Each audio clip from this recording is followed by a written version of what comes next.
Hi guys, welcome back to the BMW Guy channel, and today we're going to be discussing a checklist of items that you need to be checking weekly if you drive your car hard or just want it to last that bit longer. In advanced driving, a lot of the bits that are forgotten is actually the maintenance part of the car. Everyone's so focused on the driving aspect is that the maintenance of the car doesn't feature. However, as part of this series, while we've got a bus going past, part of this series I want to give you the full package and sort of it's almost advanced driving and car ownership is the sort of vibe I'm going for with this series. So yeah, as you can see here, we've got a BMW 1 Series 2007. It's a 120DM Sport, running just over 200 brake horsepower after a dealer fit option pack, which just boosts it. It's just a bit of a charge pipes, free flow filters, that sort of thing. So it's got a decent amount of power. Top speed of 155 miles an hour.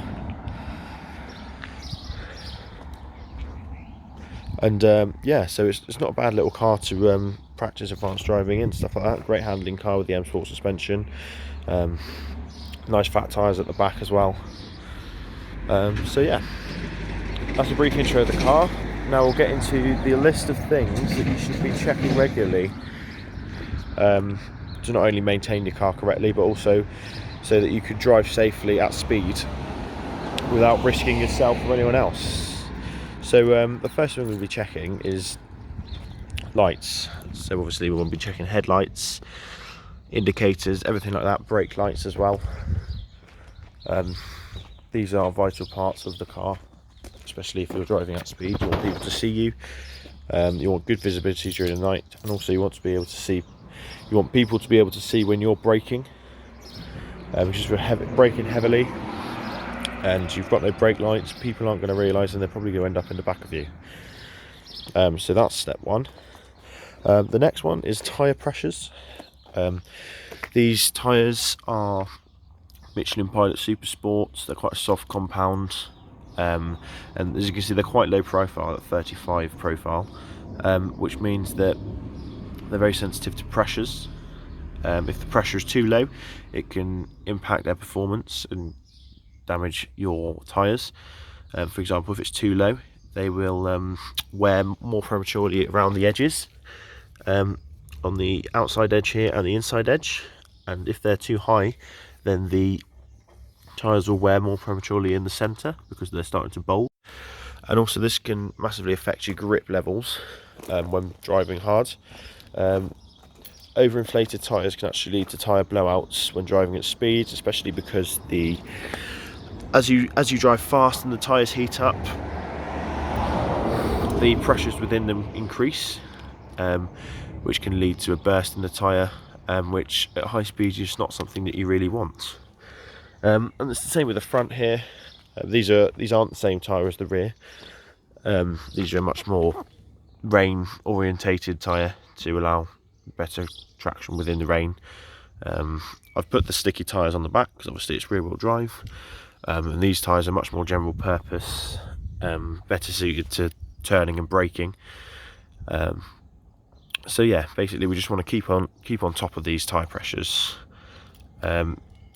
And the next tip is to actually keep an eye on the wear of your tyres. You want to make sure that you've got low levels of wear or a lot of tread left, because this can massively impact your ability to stop, steer, brake and accelerate.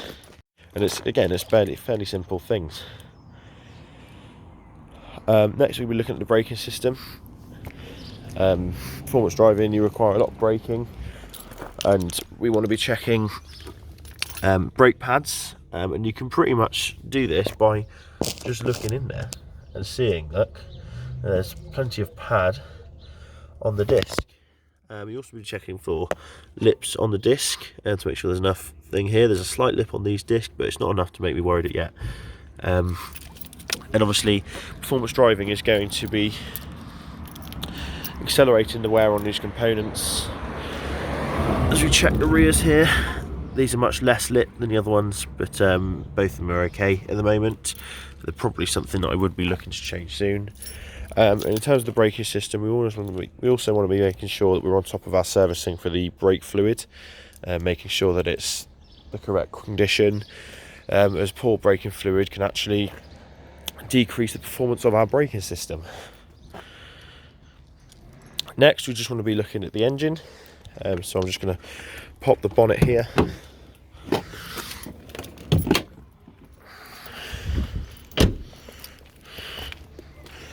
And in here we want to be checking things like the coolant, oil levels, making sure they're sufficient and the oil is the appropriate quality. Oil deteriorates over time and mileage, especially with high speed and when you're pushing the car, so we want to be making sure that the oil is topped up or is remaining topped up. Also coolant is another factor. We just want to be looking out in the general vicinity of the engine bay for anything that could be going wrong with this, if there's any sort of leaks or anything like that. And the useful thing is when you pull away from where your car's been parked for a while, just have a look, make sure it hasn't dropped any fluids or anything like that. The odd bit of water's okay because that's usually from the AC conditioning pump. Yeah, so those are the quick under bonnet checks. Oh, and also you want to be checking that we've got an ample amount of washer fluids, because there's nothing worse than not being able to see out of your windscreen when your washer fluid is empty. And that brings us on nicely now to the next item on our list, which is sort of our visibility area. Windscreen wipers, windscreen. I actually clean my windscreen with glass cleaner once or twice a week, especially during sort of spring and autumn times, because you get a lot of bugs build up on there and they're not always easy to get off with just the wipers themselves. Obviously visibility is important if you're doing high performance driving or advanced driving, because you need to be able to see where you're going. Again, wipers as well, ensuring that these are clean, they're not perished, they're in good condition. Otherwise, when it becomes rainy, you'll struggle to see, especially at night as well, because it causes a lot of smearing on the glass, which is obviously a nightmare when you're trying to make any sort of progress or anything like that. And I think that's pretty much it, guys. So thanks for watching. Don't forget to like, comment, and subscribe. And we'll see you for the next episode in the series. Thank you very much.